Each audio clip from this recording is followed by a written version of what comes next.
say what's up, headspaces, another Phula-Phula, breaking it down for you to listen. Now, this verse goes down as probably one of my top 5 favorite SA hip-hop verses. Now, it's from the great Robo the Technician, Iapetus MC, rest his soul, who passed away. Definitely one of the Joburg Underground's most saliently profound rappers.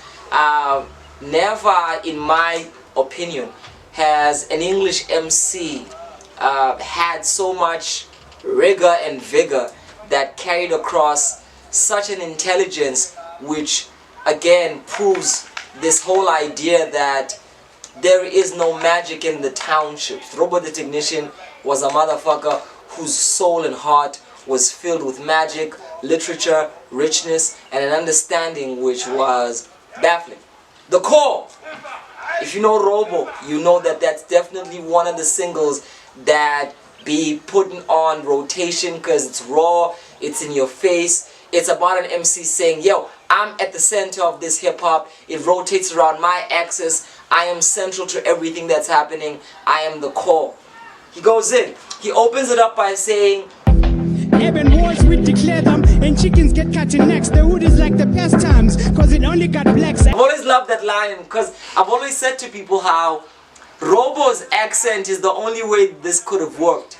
He rhymes necks with blacks, but he says blacks like blacks. So it works that way because you black and you have a neck. And I love that because we bend and we turn this language around. See, that's decolonizing. It's as simple as that. The accent that most people speak English in and through is not going to pronounce certain words in their traditional way. It's going to bend and it's going to tweak according to how it's used to echoing out sounds. Robo, case in point, pronounces black and neck in the same vein, which makes the verse a little bit more profound because on a phonetic level it deconstructs what we know as English, but also thematically he's painting the picture of the townships, he's painting the violence, he's giving you a picture of umkuku, of the chicken getting cut in necks so that we can prepare it. And he says the hood is like the past times when it's dark, because it's only got blacks. I mean, that's a smart line right there, because, you know, there's only black people in the townships, predominantly, so it might as well just be nighttime. Eben Zulu / guru that penetrates and glue you. It take more than your fly fubu to cast the mic with voodoo. I've always loved this. An MC talking this shit, he calls himself an urban Zulu / guru, painting this picture vividly of somebody born in the industrial context who's been able to, for themselves, leverage a level of wisdom that they feel is valuable to others, and he feels that through this rap he's able to insert it and hopefully give people some insight, you know, school you to the game. And this line, it takes more than your fly fubu to cast the mic with voodoo. So important in an era where increasingly pop culture tries to do this thing where it makes the brands more important than the substance.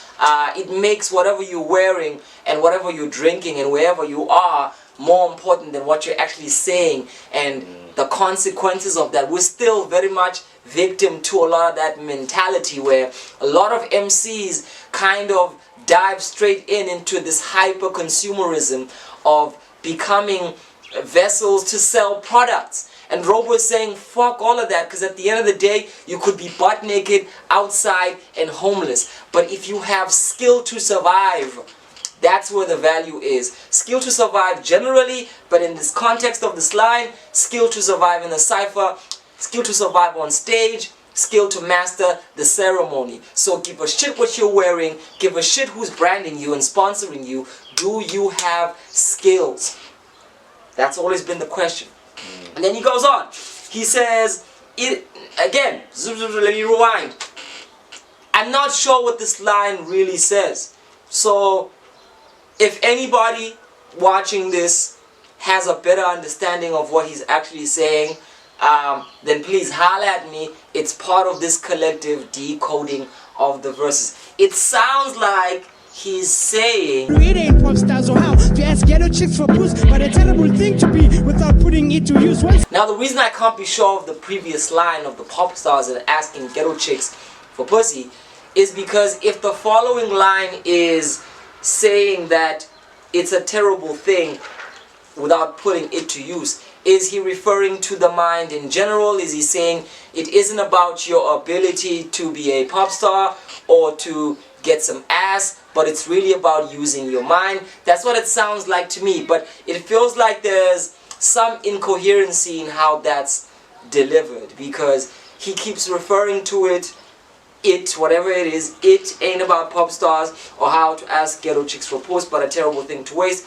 without putting it to use. So there's this nebulous reference that I'm not catching. So if anybody has a better understanding of what that line really says, holler at me. This is what I'm hearing, and I gave you the interpretation. It feels like Robo is saying, emphasizing again, it's not about how much money you have, it's not about how much men or women you can have in the sack.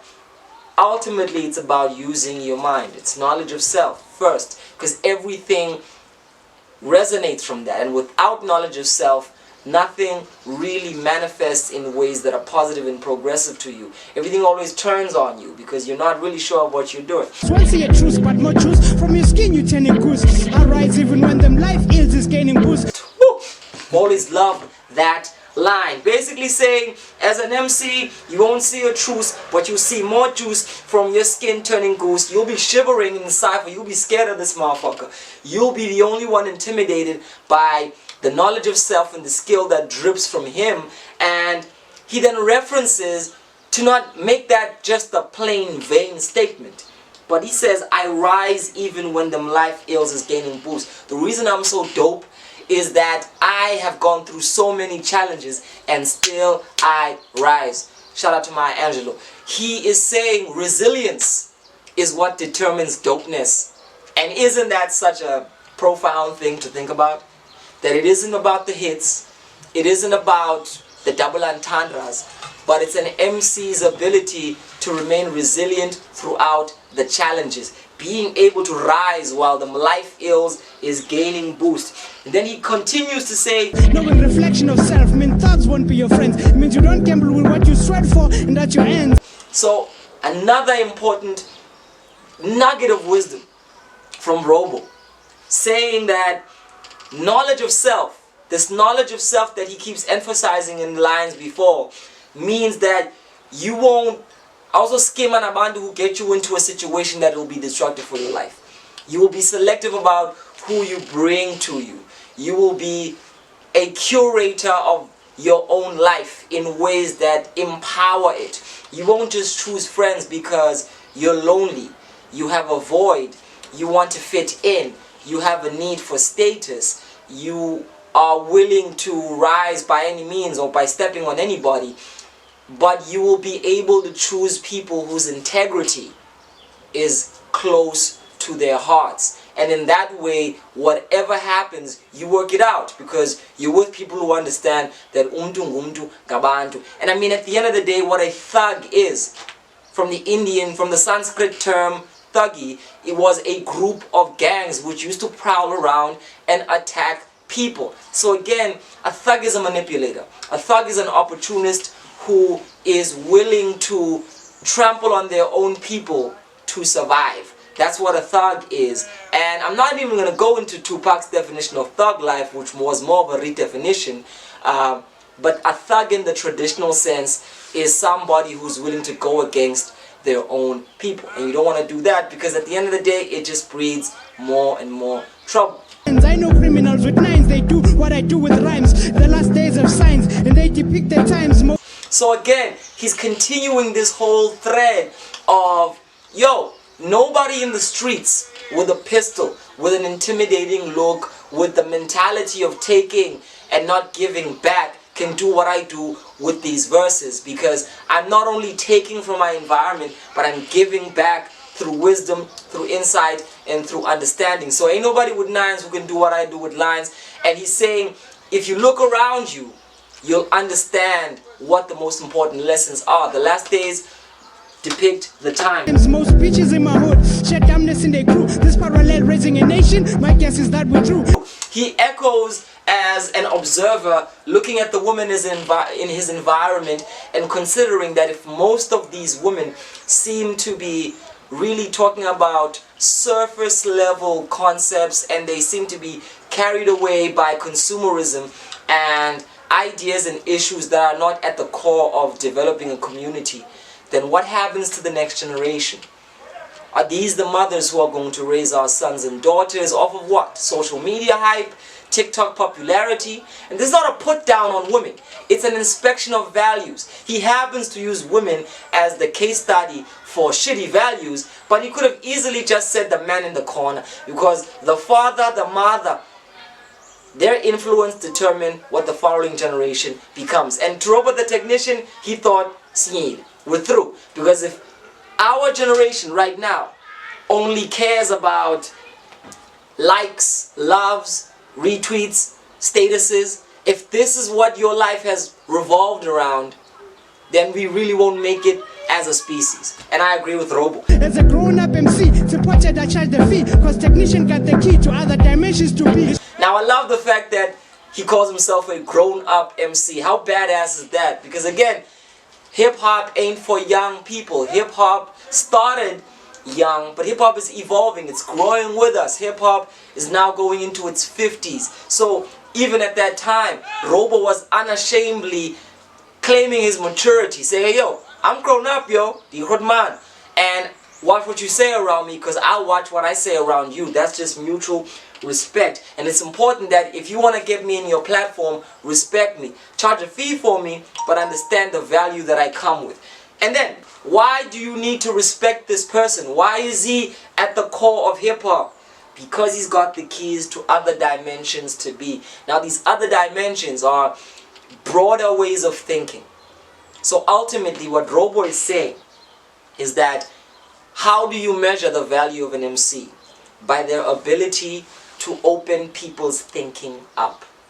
By their ability to broaden our understanding of the world. So if an MC is not opening up the way that you think, if an MC is not coming and giving you a sense of the world that is teaching you nuances that you would have never really noticed had it not been for their lines or their verses, according to Robo, that ain't a motherfucker who's at the core of this. And I truly agree. Hip-hop is in a state where it gets increasingly hijacked by pop culture, which only seeks to take and to treat us as consumers.